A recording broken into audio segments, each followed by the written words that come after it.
Metro রেলের যাত্রীদের banking সুবিধা দিতে ঢাকার ১৬টি মেট্রো রেল স্টেশনে প্রথমবারের মতো এটিএম বুথ চালু করেছে ইস্টার্ন ব্যাংক।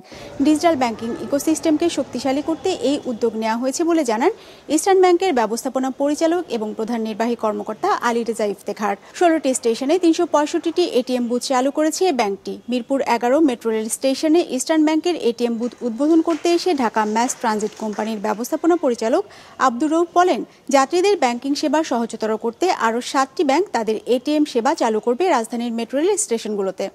ভবিষ্যতে যতগুলি আপনার স্টেশন বাড়বে, যখনই যেটা বাড়ুক সেখানে ইবিএল এটিএম থাকবে। শুধু এটাও না, আমি ওনাদেরকে অনুরোধ করেছি যে আপনারা যদি প্ল্যাটফর্মে এবং মেট্রো রেল এই পুরো কনসেপ্টে যদি অন্য কোনো ধরনের ব্যাংকিং সেবা যদি আপনাদের যদি মনে হয় দরকার, যেটা নাকি আমাদের মেট্রো রেলের কাস্টমাররা বেনিফিট হবে, সেখানে EBL will be the first bank to step in.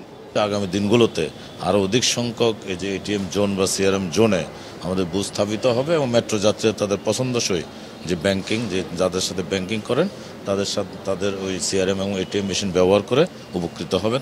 ২৫০টিরও বেশি ডিজাইন অপশন নিয়ে ওয়ালটন স্মার্ট ফ্রিজ, বোঝে আপনার প্রয়োজন।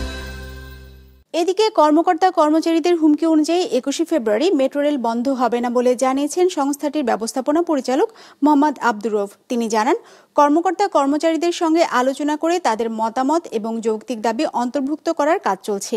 এর আগে স্বতন্ত্র সার্ভিস রুলের দাবি না মানলে কর্মকর্তা কর্মচারীদের একাংশ ২১শে ফেব্রুয়ারি থেকে মেট্রো রেল যাত্রী সেবা বন্ধ করার ঘোষণা দিয়েছিলেন।